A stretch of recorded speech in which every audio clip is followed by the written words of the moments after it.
Hello and welcome to another episode of the Performance Car Podcast. I'm Motor Magazine Associate Editor Scott Newman, and with me today is David Reynolds. Hi. All right, so Crashing Dave, down the highway. That's right, we're just banging down the We're highway. only doing 91. And David's, But on camera, it probably looks like we're doing 80. David's wicked company car. Oh, no, it's beautiful. Want to give him a plug? Maloof Holden, Mount Isa. Yeah, Go see Big Paulie, he'll look after you. it's got some good wheels on it too, hasn't it? It's got a set of Momos, yeah, they're beautiful. There you go. Sponsor plug's done. Sponsor Tick. plug, done.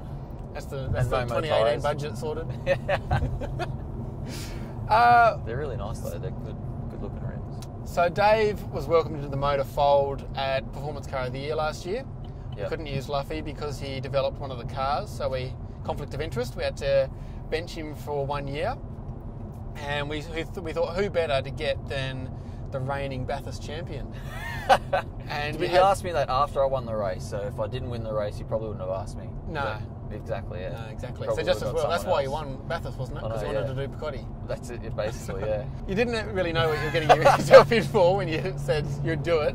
So I never know what I'm getting myself into. No. How was it? I Did you just have go fun? head first into everything. Yeah, man, I had the best day ever. Was it what you expected? I mean, you didn't really know what to expect. Yeah, but- it was better. I Yeah? had so much fun, yeah. Thrashing all those cool cars around and then finding out what they're like and then, going flat out and then driving on the road. You get a really big understanding of what goes on. You've done a fair bit of driver training, but probably not for a while. So, Yeah, not for a long time, actually. So how was it getting back in and trying to get the most out of road cars? Is it a bit different? Yeah, they're a little bit different. Just the tyres are a lot different to racing tyres. Yeah. And obviously, what I race is completely purpose-built racing. Yeah. And you drive in road cars and they've got like air conditioning, radio, lap sash belts, Yeah. Bluetooth, a speedo. I don't have that in a race car. So it's pretty different, but yeah, I love it. I love road cars. I love the idiosyncrasies of all the different ones, and yeah, it's cool. That's good. It's a really cool market. It's good to have you. Yeah, no, thanks. You and I'll do Leo- it again. Yeah, So, okay. Luffy, I'm going to steal your job. You're no good to me alive, Luffy. Getting the snatch quotes in early. Yeah, I know. It's going bad. See how many more you can sneak in to the podcast. One thing I wanted to ask, do you remember the W1 moment? I was looking at all your onboard, and you had a fair big old Was it slide in a W1. Where was it? I thought it was in the Beamer. I had a massive slide. It was even bigger in the W1. You Was come it? through the sweeper, and you flicked it back the other way, and it's just gone massive oversteer all the way into the hairpin. You're pretty busy. Was I? I'm Yeah. always busy. That's right. There you go. I drive flat out. That one was for the fans. That one was, yeah. For all the people at Winton that day. For the Lowndes fans, that was what that was for. Anyway, It was all, for the bins at Winton. has life changed since you won Bathurst? Has life changed? Yeah. As in- To expand on that, whether in like how people perceive you, like are you getting more fans come up to you, or like do you wake up in the morning now and go like I feel like I've ticked something in my career? Well, yeah, all of the above. Like, I feel like So it I've- has changed. Yeah, well, it hasn't changed. I still... You still got to do all the housework. I was about to say, I still got to cook, clean, wash all my clothes. My Poor girlfriend Tony, does she's nothing. just She getting does nothing. slayed on Nothing. public. Yeah, I know. Well, she should up her game. But it has changed. So yeah, it has changed. So like every day, I think I've achieved something in my life that I've always wanted to achieve. You're no longer the Stig. You're no longer the unknown racing driver. I know. I'm no longer the Stig. Yeah. So yeah, no, like more people come up to me, and I've got something cool to talk about. And it was a really cool story of being from where we are in pit lane, which is The underdogs. the complete underdogs of the sport, and we built this really cool team over a short, about a year and a half, basically. Built some really fast cars, and yeah, going Obviously racing. to help Luke get it as well after 18 Luke, starts. obviously, so Luke has a big part to play in that because it's a two-driver race. And It was a tough condition. It was like the toughest Bathurst to win as well. it was tough, man. It was so conditions tough. were I was actually nightmare. watching it a few weeks ago, and I forgot how hard it was. Just looking at it going, geez, I'm awesome. I know. When you're watching it, no, I never say that. When you're watching yourself, you can never believe that you're actually in there doing it. Yeah. You're like, Geez, you those watch guys are it awesome. from the couch, you're like, I probably couldn't do that right now. Yeah. I think you got to like psych yourself up to do Yeah. all that stuff. So, yeah. There must be like so many little moments that you get away with. all the time that you just, Like, you just take for 1% granted. more and you're in the gravel trap or in the you're wall. dead. But You're dead. You're dead. You're pancaked in the wall. That's and right. scraping your ego off the fence. But does no, it- it's just the coolest race. Sorry, man. It's just the coolest race. It is the best race. Like, I always... People... I wanted to ask you about that. I want to say, like, because I was doing a bit of research, and like your first couple of runs at Bathurst were a nightmare.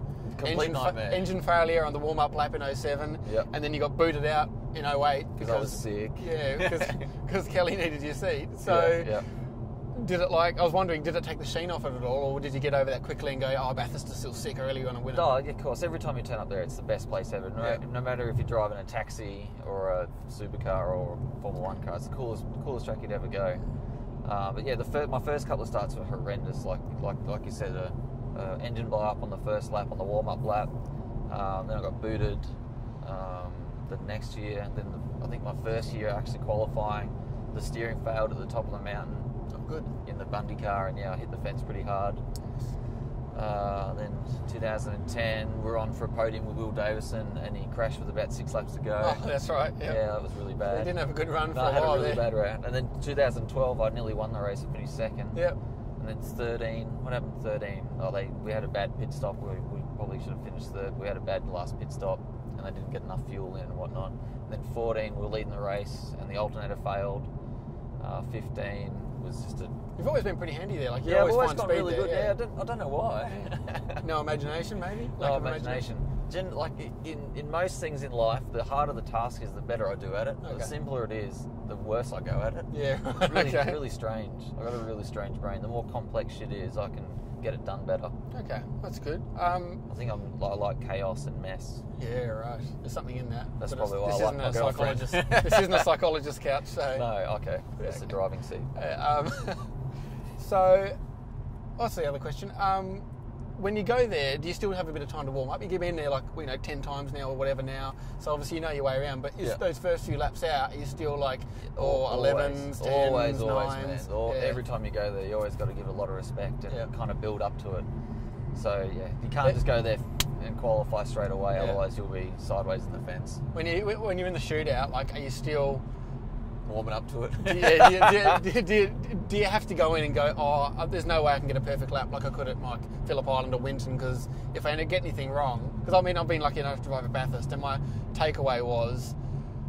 It's so long. If you... Yeah, but there's, I don't know how you warm up to it, because eventually you're going to snatch a break or do something or get a bit out, and you're going to be in the wall. There's nowhere to... Yeah, even in your shootout lap, you still have little moments and stuff, and you're always on the limit, so... Yeah, you just try and do the best lap every lap you can there, and it just, when you do a good lap, it feels amazing. It really does feel good. Well, let's wind the clock back. All right. And how did you get started in motor racing? Where did it all begin? Were you in karts or something like that? Or Well, I got a go-kart in 91 when I was 6 years old, but actually started before that. My dad used to race rally cars, late 80s, early 90s. Cool. So we used to go do not stages, but we used to go do timing in stages and stuff. When I was really little, we used to camp out overnight and do the rally stages and stuff. Done a rally driving course. Yeah, that's right. We were talking about that Mr. before. Reynolds, yep. Yeah, it was funny. It was just cool.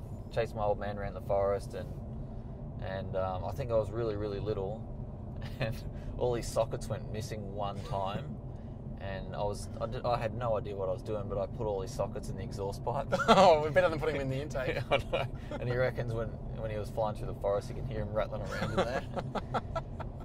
Little shit. I was always a little shit, probably. Excellent. So yeah, I started my own little career when I was 6 years old in 1991. Yep. Back at Newman. Albury was still getting built and wasn't built until 1992. So yeah, we used to race at Newman, which is probably 2 hours from Albury. Okay. Just a little country racetrack.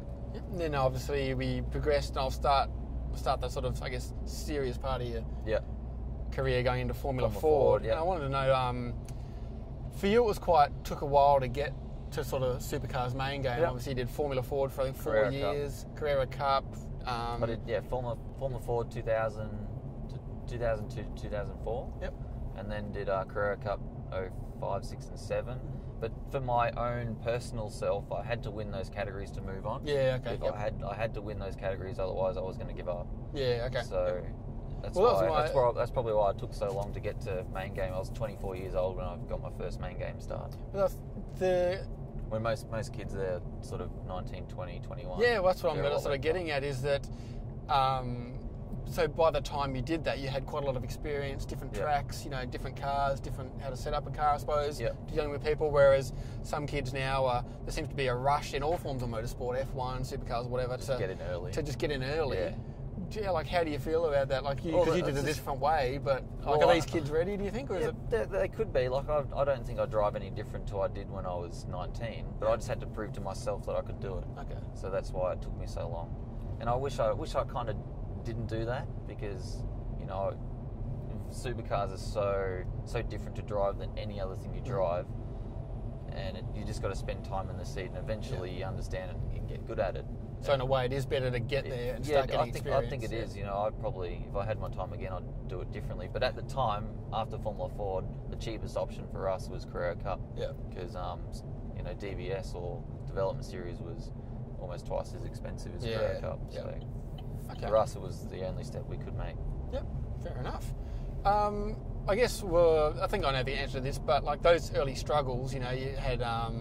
We talked about the Bathurst issues and also a couple of... it's all character building. Yeah, a couple of enduro rides, then, I didn't have the enduro ride, then trying to get the main game seat and all that sort of... Was that like dispiriting? Like you said, if you didn't win those championships, you thought about giving up, but like, is it dispiriting, or was it like, no, I can show people... Sounds like you didn't necessarily have the confidence in yourself in an early stage. I don't know. I just always thought that was the path I was going to be on and whatnot, so I never really gave it too much thought of anything else but that. So, you know, it's just how life plays out. Some people just make it to the top straight away. They get with the best team straight away and they look like a hero. Yep. And other people, you know, you got to work your way up to the top. So I've always sort of seen that's been my path. I think I've always had to work my way up. Is being a pro racing car driver everything you thought it would be? Like as a kid growing up, you're like, I'm going to be a pro racing car driver. It's going to be wicked. And then now you are one and have been one for a while. I was shit out at school, so I had to do something good in my life. I was so bad at school. Because I think there's a lot more to being a pro driver than there is just getting in a car and driving fast. Like obviously, a lot more. Out both on the track in terms of dealing with engineers and sponsors and everything, and then off the track, you know, dealing with pressure and all that sort of stuff. So, how do you find the balance? Obviously, it's a cool gig, but it's really cool. Is it everything I wanted it to be? Probably not. Because when you're younger, you just want to go flat out all the time and don't worry about all this other stuff you got to do in between. But sometimes I actually enjoy all the other stuff we do now. Mm-hmm. Sometimes more than driving. Yeah, okay. Because when your car's not working well and you got to find your kick somewhere else. Oh yeah, it's such a drag. It's like, you know, you go out and drive the best lap you could possibly drive, and you might be 20th, and you're like, I'm a second off the pace. How am I going to get that second? Yeah. And then you got to find, I suppose, solace in something else that can get you through the day. And talking shit like this, I tend to like it. I love talking to people and meeting new people. And interesting. I meet people from all walks of life, and it's kind of fun. You had some pretty big name teammates coming up. In your early days, you had McConville, you were a co-driver with Will Davison, and then teammate with Greg Murphy. Yep. Did you learn stuff from those more experienced guys, or were you happy to sort of do your own thing? I was always happy to do my own thing, and I've always been a big believer in you just got to be yourself and say whatever you think, and you know you're going to get judged either way, whether you say something or you don't say something. So you just got to be yourself. But Murph was, you know, probably my biggest inspiration, I suppose, when I was his teammate, because he was just completely himself. He didn't really care about making. He was like the last big personality, I think, to leave the sport. So it was really, really cool to share. So was that sort of like confirmation that, hey, I can be myself, I can do what I want, and still be really successful? Exactly, yeah. So. And Murph was just funny. It was such a cool guy, man. It was really, really fun. But yeah, that's what I took out of that, because you know, Will was different, you know, Tander was different, PD when I was teammates with him, he was very, you know, they've been very different along the way. So there's been no one success that you go, okay, maybe I should be like that, even though I might want to be like that. Like the ultra professional person, I actually can't really be like that. I'm hopeless at it. I tried to do like media training and everything like that, but I actually went worse. I went shitter, if that is a real word. Well, that's with an A. That's a smooth segue. Thank you for that. Smooth segue. Because who did you look up to as a kid growing up? Was it Skaife? Like you got a which is interesting Skaife because obviously Skaife is like the stereotypical. Maybe not stereotypical, but he's like super professional, great corporate, which is not your way at all. Completely the opposite to me. Interesting that he would be your sort of hey, I want to be like this guy. I know. I'd love to be like that, but I just can't be like that.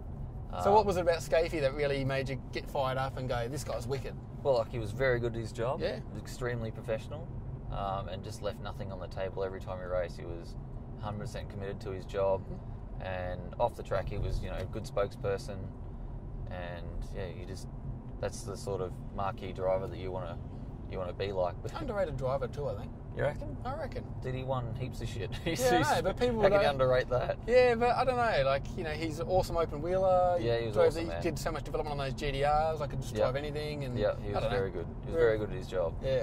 Yep. But I looked up to Jim Richards as well. Yep. Jim was a legend, pack of arseholes. That's right. I love one-liners. Yeah. Dick Johnson, awesome, funny dude. Very, very funny. Heaps of one-liners. Dickisms, apparently. JB calls them Dickisms. Dickisms. Yeah. That's right. I love Dick. So we talked... Dick Johnson. Yeah.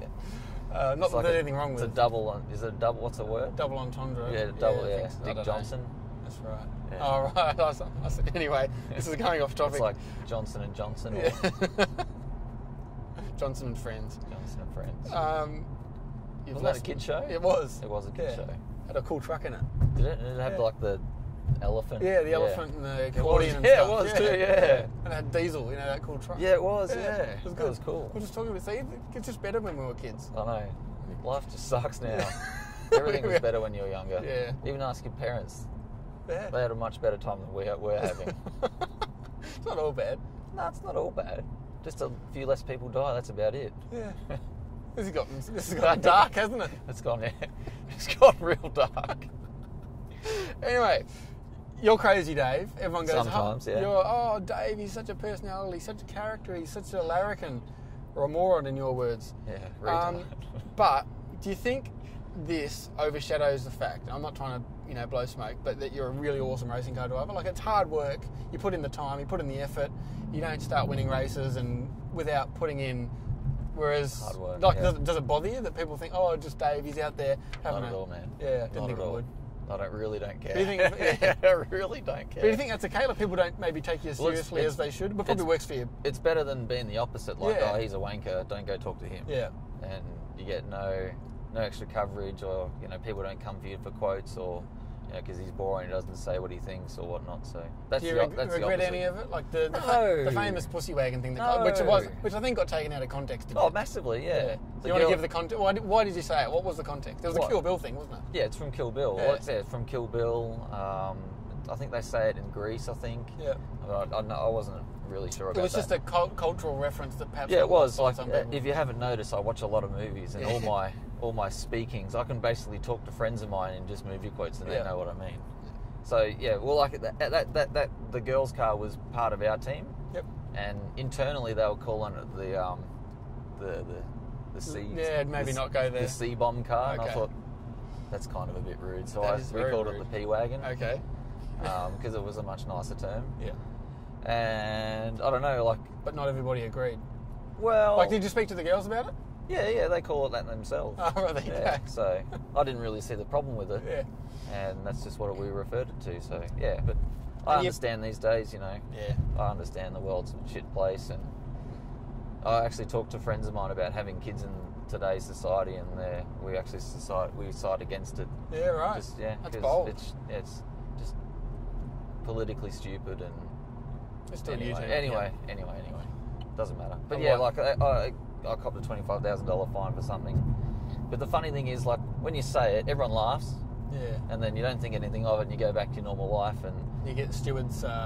well, no, not even that. I Just get the letter in the mail. Or? didn't even get that. I was doing debrief, and then someone read online that I was getting a $25,000 fine. And they go, "Hey Reynolds, are you getting a $25,000 fine?" I'm like, "What for?" And they said, "Comments made in a press conference." And I went, "What?" And anyway, I was like, "Oh fuck, I don't know nothing about this." So then I went and saw the stewards, which was Jason Bargwiner at the time, and he goes, "Oh, no, this is too much work. I got heaps more other stuff I got to do. I won't get to it till next week. We'll just we'll make something up next week." And then 5 minutes later, he gave me a $25,000 fine, completely unsuspended. Had to pay for the next race or whatnot. Yeah, right. And I was like, "Are you serious?" And he goes, "Yeah, if you contest it, they'll double it." So he bullied me into signing the file, and I just accepted and tried to move on. Yeah, talked it up. It sucked big time. Like, yeah, I reckon. It sucked really bad. Yeah. Really, really, really bad. But my girlfriend's really funny.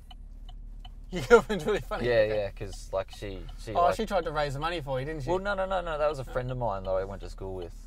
I'm flip the indicator off, otherwise it gets annoying on the podcast. I'm sorry. Yeah, it's okay.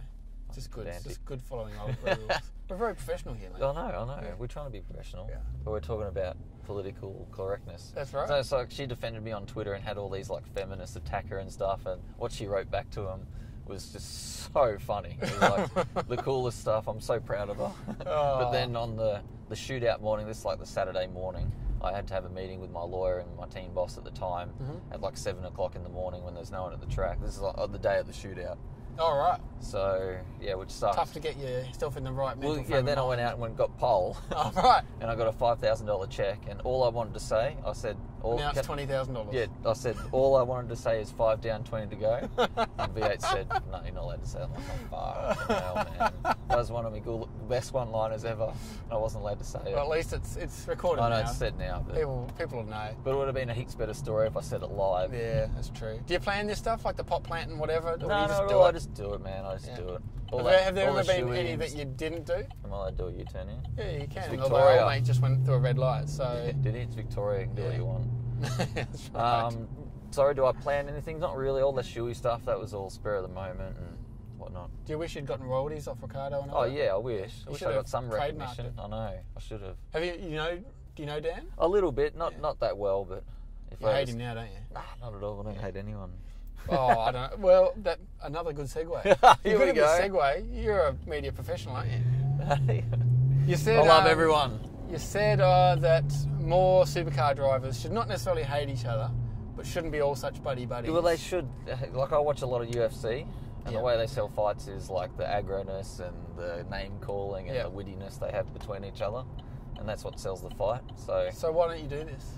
I don't know. Because you get $25,000 fines. It's just our sport's so who don't you like? Our sport's a little different. There's not like it's not a match-up of, strength. Should they broadcast in car radio? Well, they do. Well, they do, but should they broadcast all of it?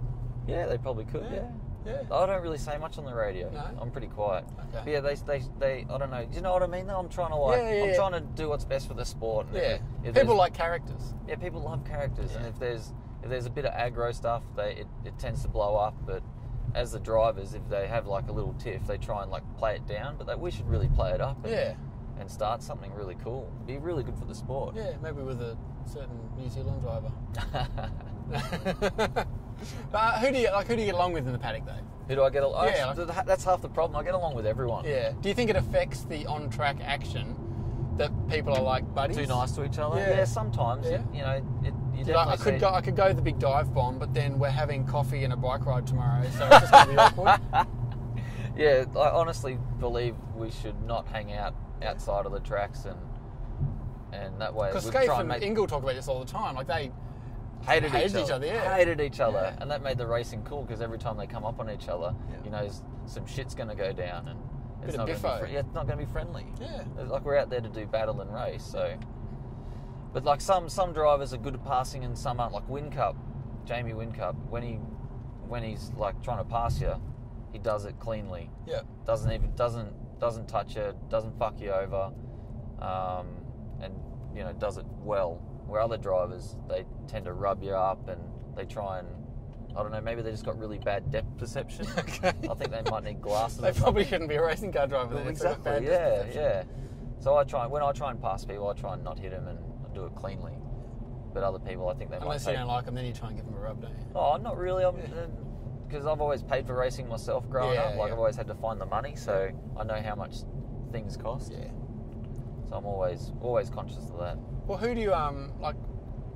Well, you mentioned Whincup there. Who's good in the paddock? Who do you respect? Who's good to fight with? Who if you're coming up behind him, like this is going to be wicked. It's going to be hard to pass him. Oh, it's going to be fun. There's a lot of them. Whincup's good. Tander's notoriously hard. Mm-hmm. Just a hard racer and doesn't give you an inch. Who else? Percat's like that. Yep. Most of them are like that actually. So it's a pretty good field, really, isn't it? It's pretty competitive. But when you're out there racing and you qualify kind of above where your car should be, and in the races, if you know you're kind of struggling a bit, you don't you don't make it hard for everyone. Yeah. Because you're like, I've got my back up against the wall. I'm just in damage control. If I try and fight him, we might crash, and I might end up with no points instead of. That's a very sensible approach. Yeah, it is. Would you have always had that approach? Yeah, I've always had that sort of approach. Yeah. Okay, that's good. It's very mature. Oh, thank you. Yeah. What do you like about driving? What do I like about driving? Yeah. What, from A to B or on the track? No, like on the track, like, you know, proper. This isn't driving. This is just bloody. This is A to B. Ebbing our life away in traffic, in this wicked traffic jam. It's a Kia GT. It is. That's a good car, actually. Is it really? Yeah, it is. Yeah. Be surprised. It's a good car. Is it? I hope Betty doesn't deal with Erebus doesn't deal with Kia. That'd be brilliant.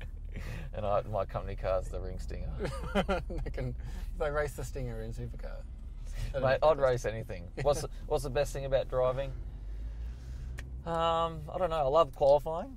Like some people, they're in like racing for the competition. They love the competition. It just happens to be that they're driving a car to compete. Okay, yeah. Whereas I think you do love driving. Like seeing you at Picotti, like you dig driving cars. Yeah, I love that. I love qualifying, and I love engineering. Yeah, okay. Because I love taking our car. Like our car at the start of 2016 was a bomb. It wasn't fast. It didn't make good pace. It didn't feel very good. And over the course of sort of 2 years, we made it into one of the most competitive cars in the field. Is it hard? Is Supercars a bit of a black art? I mean, you've driven a lot of cars. Oh, it's so black art, man. It's so black art. But you feel like you took a couple of punts and they worked off, or you just sort of really, you think you've got an understanding now of kind of how these things work? Well, I've got an understanding, of how they should feel and how to get the most out of them. But my engineer's super smart. Al McVean, he's super smart. We picked him up from when he got sort of demoted from HRT, and we picked him up, and it's been the best thing for us. He's super smart, and all the numbers and stuff he plays, and all the graphs and stuff, it all makes sense to him. The matrix in his head or something. He's crazy. Yeah, he's super smart. It's awesome. Okay. But I've learned a lot from working with him, and he's very calm, very very sensible, and just. What are the big things, without giving away, your trade secrets? What are the big things that make a supercar work? There's so many different things you can. It's everything. Everything is just one big. It's like a cake. To make the perfect cake, you got to have the proper amount of eggs, flour, sugar. Yeah. What else goes into a cake? I've no idea, mate. Sugar. If you just isolate one of them and taste it on their own, or mix just two of them together instead of all the parts combined. Or if you put too much egg in, it tastes like shit, man. Yeah. So it's like the racing cars like that. So all your camber, your pressure, your roll center, your springs, your roll bar, your damper settings, what's in your damper, mate. It's just it's oil, probably. Mate, oil, probably. What type of oil you use is a big thing as well. So it's just a really really complex sport, but that's what I love about it. I love trying new stuff. So if they build something like a new front upright, I'm like, let's give that a shot. But most other drivers they probably wouldn't try it because I don't know it's unproven. But I like trying unproven. You take things. a punt. Yeah, definitely. I'm always taking a big punt. I love pokies. No, not really. What about with the driving side as well? Do you have a similar philosophy? Do you will you if there's a crazy line, like you'd go around the outside of the track or something will you test it out and see what happens? Or because you said earlier that you feel like you're sort of a similar driver as to when you were younger, but it's probably not true. You got a lot more experience. You probably I probably didn't take as much. I probably took more risk when I was younger. Yeah. But I'm always. I don't know. It's hard to say. You gotta take it as it's coming up. I think you can't. You gotta do the best job with all the information provided while you're racing. That's the feel you get through the steering wheel, the brake pedal, where you are in the race, how much fuel you got on, when's your next pit stop. There's heaps of stuff to factor in. What the car's like in front of you, where's its weak and strong points, and not by where it is then, but what it's been like in the past, whether they got really good straight line speed or they're really good through the slow speed stuff or they can't brake as good as you, and you kind of factor all that in.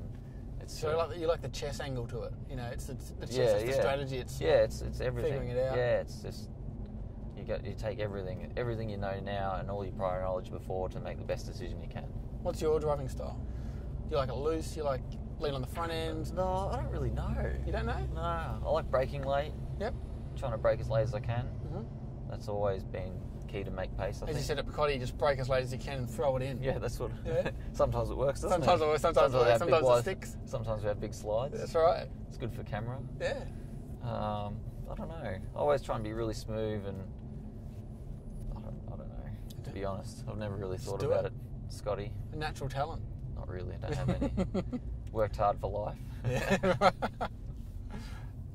Why does Erebus work so well? Why does Erebus work? Yeah. What's it about that, I guess, Betty and that team that sort of... Yeah, our bosses, she's a bit of a unit. I'm a bit of a unit. Yeah. Most people that have come to Did you click the first time you went in and had a meeting and said, oh... Well, to be honest, as soon as she joined the sport, and this is in 2013, I met her at the back of pit lane once, and I was thinking, fuck, I'm probably going to drive for her one day. Mm-hmm. I actually said that to myself, but I didn't realise it would happen this quick. Yeah, I'd be 3 years later driving for her full time as her sort of number one driver. Yeah. It's weird. It's weird how it all ended up. It's like a marriage made in heaven, really, isn't it? It's really cool. Yeah, we've always got along. We've always had good chats out pit lane. Because not everybody, in the big corporate world would probably be happy to have the Dave Reynolds, and that would then annoy you, and you probably wouldn't perform as well. It's a vicious cycle. So for you to be comfortable where you are, and the people, I'm so happy. I actually feel. I was thinking about it today. I actually feel safe being there. Safe. Like it's a safe place. There's no one trying to fuck me over, or no one trying to backstab you or anything like that. It's just a really, really good environment. You found in those bigger teams there is. Same with every organisation. Yeah, there's always a bit of politics and always plenty of politics. When there's more people, there's more politics. And our team, there's only 20 people. Where the last team there was 65 people. There's a lot more politics to play.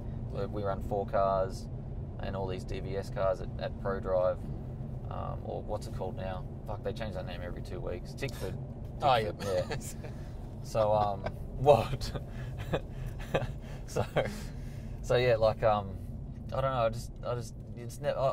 I never felt at home there, but where I am now, I feel completely at home, and yeah, I always tell her I'm never leaving. Yeah. as long as she'll have me, I'll never leave. Okay, well, you'll have to, I don't know. Yeah, but Barry Ryan's done a really good job in pulling all the team together and training everyone. Like when we first started in 2016, it was all a brand new crew, and no one really has done supercars before. Mm-hmm. So a lot of the credit's up to him, and training everyone and getting all the systems right and making a really good team. What can you achieve this year? What can we achieve this year? What are your goals? Well, I was thinking about this the other day. Sometimes I think. We've had the VF Commodore, which has been a little bit deficient in its aero compared to the Ford. Okay. And the ZB, it should be a lot better. So, we actually should have a better year than we did last year. Trouble is, a lot of people are going to have ZBs. Yeah, I know, but still better. Yeah, we should have a better year because we understand our car a lot more, our package, and the car we had at the start of last year was completely different to the car we had at the end of last year. So it evolved so much. So you're good at the development, even with a small team. Oh man, we're constantly It's weird, isn't it? Because the package has been pretty much the same. V8, rear end, blah blah blah. But like the whole, it's not like Formula One where everything changes. Everything changes. But there's still a lot of room for development within that package. Yes, every track we turned up to, we had some new development item, and Dale on the other side of the garage, he was always the round behind, and it was just funny to see how the whole evolution went throughout the whole year. Like sometimes they'd pull the dampers down, they'd make 28 different variations in the damper,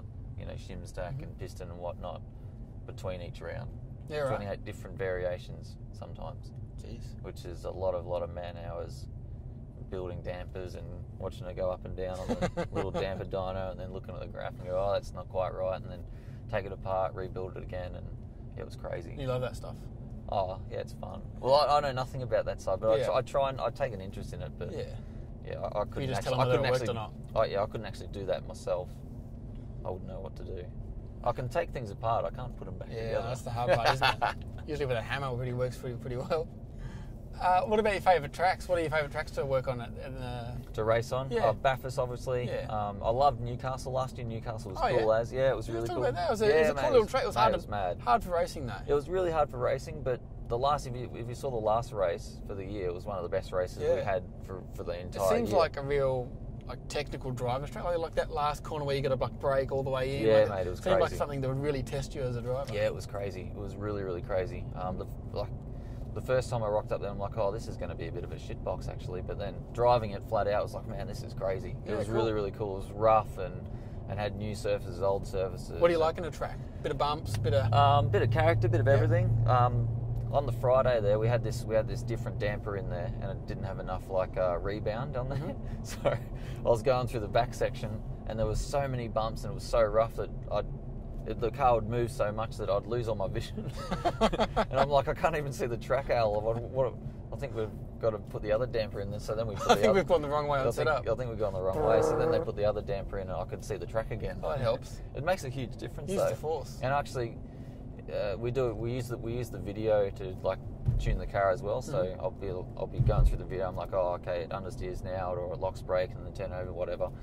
And so you like do live director's commentary kind of thing? Yeah, afterwards. Yeah. Afterwards we sit down and go through the whole setup and whatnot with the video, and we're going through on the Friday, and I'm like, see how rough it is? He's like, yeah, it is pretty rough, isn't it? Then the next day he like compared the two videos, and it's like, oh, that's a lot better. But he goes, normally I can actually notice nothing from the video. Absolutely nothing. He goes, that's the first time ever I've been able to notice anything. So it's just placating you. He's like, yeah, Dave, sure, Yeah. Dave, whatever. Yeah, the engineers, they probably just go, oh, wanker drivers know nothing.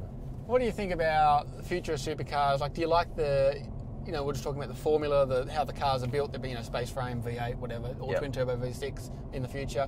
Do you like that? Like you said, they're totally different to drive to anything else. You've different Carreras, you've different, the major race car formulas. Like, do you like the supercars? Do you like how they're a different challenge? Yeah, like that? I love these cars. When I first got in the sport, I actually hated them so much because they were really, really difficult to drive, and because they look quite frustrating to drive in some ways in terms of they don't have a lot of aero. You see the guys on the inboard like feeding in the power. Really, really frustrating, man. And as soon as you do, I suppose you're like, oh, I've lost 3/10 or whatever. But that's half the fun. That's half the challenge. They're so challenging. Whereas you get a GT3 car, I suppose, and you got downforce and you got ABS and stuff, traction control. You kind of lose all the fun though. It's like a PlayStation game. Yeah, okay. But yeah, the supercar's the coolest thing. It's like, I used to love driving the GT cars when I was younger because it was more my style. And then I spent so long in supercars, I actually don't like driving the GT cars anymore. So you do have a style, there you go. Yeah, I know. So it's funny how it's all come around because they move around a bit more and they, I don't know, they're just cool. They're just really cool. You still find them a challenge, like a hard to drive? Of course, yeah, man, yeah. When your car's not working well, or if it burns the tyres in the races, they're pigs of things. But when you get it in the window and the setup well, they're beautiful to drive. Yeah. Depends how it's fast or not, I guess. Exactly. If you're winning, it's cool. If you're losing, it sucks. Yeah, it's that's like right. What's David Reynolds' ultimate car? Like an ultimate race car? What would it look like? Ultimate race car? What would it look like? If David Reynolds was the boss of cams. The ultimate race car? Yeah. I'd probably just have what I have now. Yeah? Yeah. Okay. I think the series is in a good spot as far as its competitiveness goes. There are always differences between the teams and the parity and whatnot and who controls what, but You just wish you had more freedom of expression so you didn't get hit with big fines. I just wish you could say what you feel. Yeah. But it's funny these days, you can dress how you want, but you can't say what you want. Yeah, it used to be the other way around. Yeah, it used to be the other way around, yeah.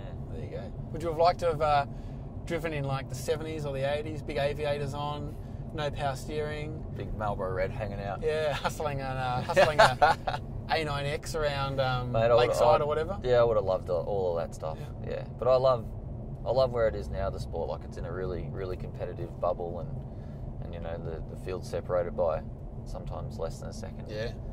It's crazy margins we talk about. Yeah. Where back in the old days it was, still quite an amateur sport, and whoever had the biggest engine or the most money, they built the best car, and it wasn't regulated as much. Yeah.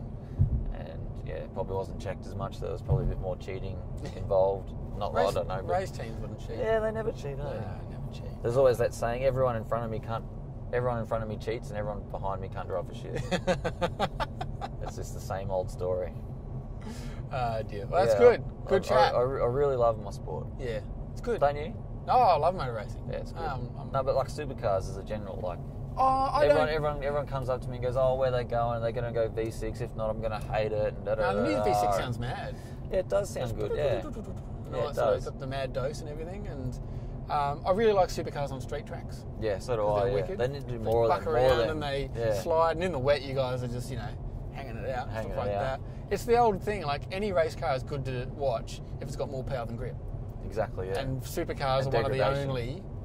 the only formulas that still have that. Still have that, Like exactly. DTM, GT, and all that. Like they're still Yeah. locked down, and Yeah, maybe the too much racing's grip. good, but like you can watch.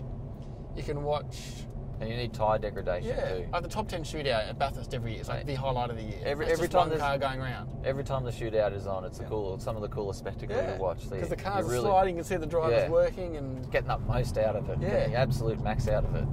that's Yeah, I right. And you love can't it. see that in so many things now because it's the Nah. difference between a lift or a staying flat or whatever. Yeah. So But yeah, they need to do more street races. So like more rural street races, like Albury-Wodonga. So we can have a street race. Albury-Wodonga, yeah. Albury-Wodingy, Geelong, and they should try and not get rid of some of the shitter tracks like Winton and Queensland Raceway, but Wouldn't be popular with Winton and Queensland Raceway. That well, you know what I mean. Yeah, I do. Yeah. Try and just do some really, really big events for the year, and then the series would look a lot better. Yeah. I think.